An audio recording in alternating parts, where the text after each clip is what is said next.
guys, welcome back to my channel. Today I'm going to cook humba. I got already a pork spare ribs here guys. I got black hot pepper, the chili powder, and I'm going to add the onions. I love onions in my humba. Ayan, and ginger.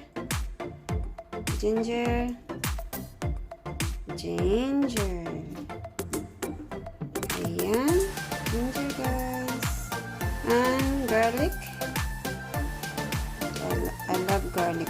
Mini garlic there. I love garlic. Ayan, and some bay leaves. I put 4.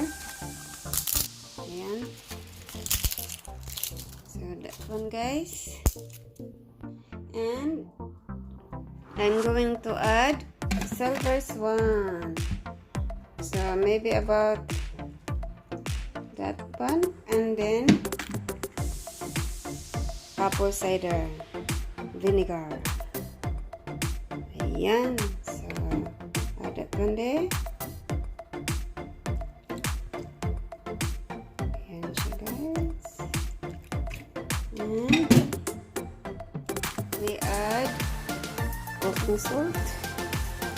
About that one.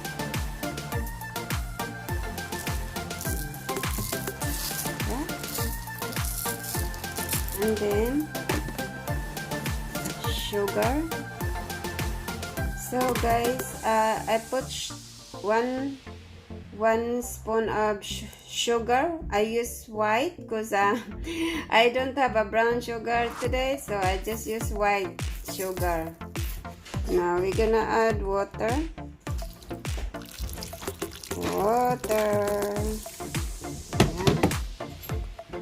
And the water just like that guys. Ayan, so we put the lid on.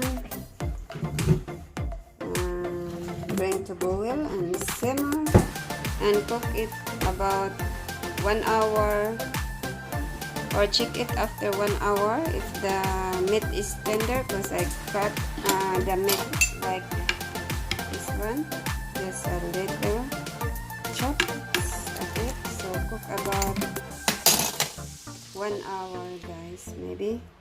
So we'll just check after 1 hour.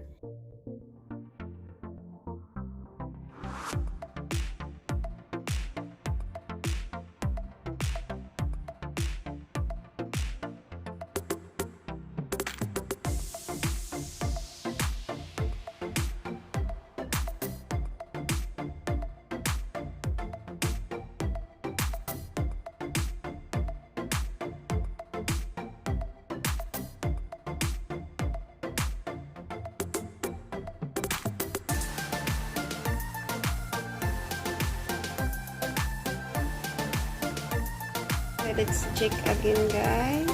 Oh, ayan guys. Ayan, I think this one it's ready na guys. Look at that. Oh, very easy. Very easy. Now this one is already cooked guys. So ready to serve my humba. Let's check. Ayan, ang sobrang sarap nito guys yung humba ko. Ayan, let's put the light on so we can. Ayan, ang sarap ng humba.